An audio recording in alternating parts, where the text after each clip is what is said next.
Hello everyone, welcome back to the channel. I hope you're all doing well. Before we begin, I want to clarify one thing. This series is not meant to teach the entire subject of econometrics in depth.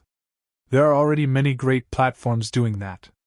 The purpose of this series is to help you prepare for interviews by covering the concepts and terminologies that interviewers commonly ask. My goal is to make these topics simple, practical, and easy to remember so that you can answer confidently during interviews. So, in today's video, we'll understand some of the most important econometric terminologies that every candidate should know. Let's begin with the first concept, regression.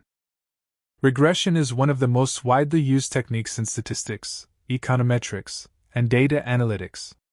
In simple words, regression helps us understand how one variable influences another, and allows us to make predictions based on historical data. For example, suppose a company wants to predict its future sales based on advertising expenditure. Or a bank wants to estimate whether a customer's income affects their chances of repaying a loan. Even predicting house prices based on area, location, and number of rooms is an application of regression. Regression doesn't just tell us whether variables are related. It also tells us how strongly they are related and helps us estimate future outcomes. You may have heard of simple linear regression and multiple linear regression. These are the most common types of regression, but we'll study them separately in upcoming videos because they deserve a detailed explanation. One important point to remember is that regression is mainly used for prediction and understanding relationships, whereas correlation only tells us whether two variables move together. Now, another pair of terms you'll hear repeatedly throughout econometrics is stochastic and deterministic variables. A stochastic variable is one whose value is uncertain and affected by randomness. Even under similar conditions, the outcome can change because many unknown factors influence it. For example, stock prices, daily rainfall, exam marks, or the error term in a regression model are all stochastic because we cannot predict their exact values with certainty. A deterministic variable is exactly the opposite.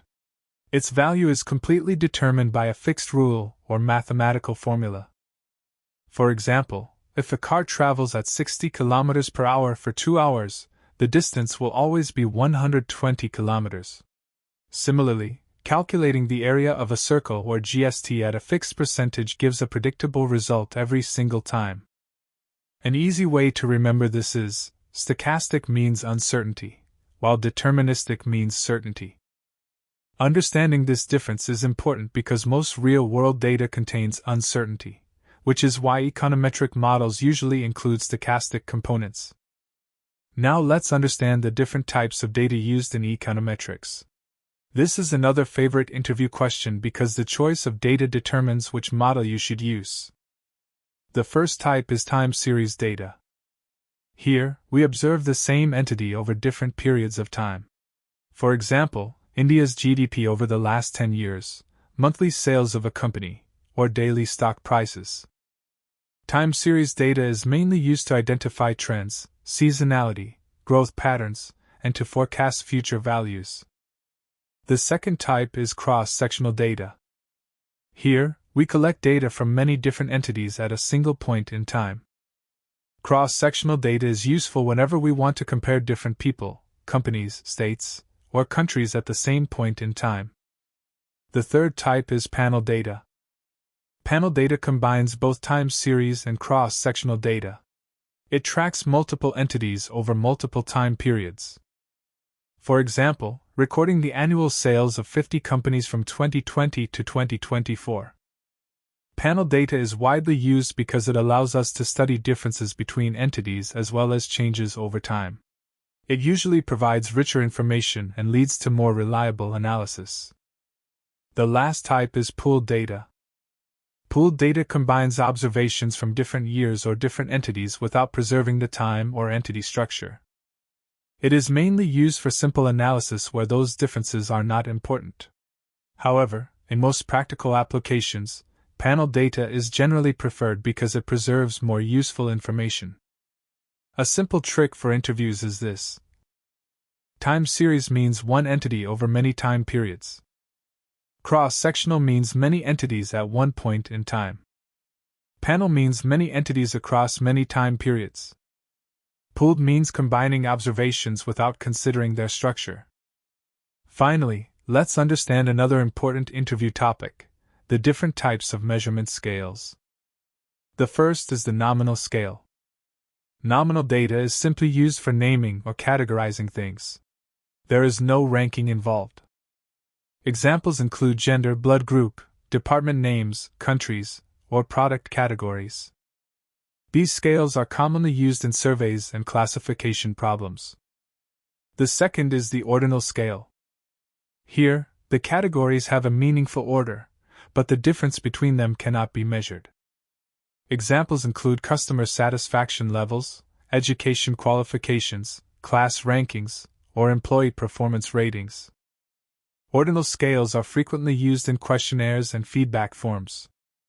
The third is the interval scale. Temperature in Celsius is the best example. The difference between 20 and 30 degrees is meaningful, but 30 degrees is not twice as hot as 15 degrees because 0 does not represent the complete absence of temperature. Calendar years and IQ scores are also interval scale examples. The fourth and most informative scale is the ratio scale. Ratio data has all the properties of interval data along with a true 0 point. Examples include height, weight, age, salary, distance, and income. Since 0 has real meaning, both differences and ratios are meaningful. For example, earning 60,000 Indian rupees is truly twice as much as earning 30,000 Indian rupees. Most business, finance, and data analytics datasets that we work with belong to the ratio scale. A simple way to remember all four scales is: nominal means categories. Ordinal means ranking. Interval means equal differences without a true 0. Ratio means equal differences with a true 0. And that's it for today's video. I hope these concepts are now much clearer, and you'll be able to answer these interview questions with confidence. In the upcoming videos, we'll continue this econometrics interview series and cover many more important concepts in detail. Apart from econometrics, this channel also covers statistics, Excel, SQL, Python, Power BI, Tableau, and many other tools and concepts that are useful for interviews and real-world data analytics. If you found this video helpful, please like the video, share it with your friends, subscribe to the channel, and turn on the notification bell so you don't miss future uploads. Thank you so much for watching, and I'll see you in the next video.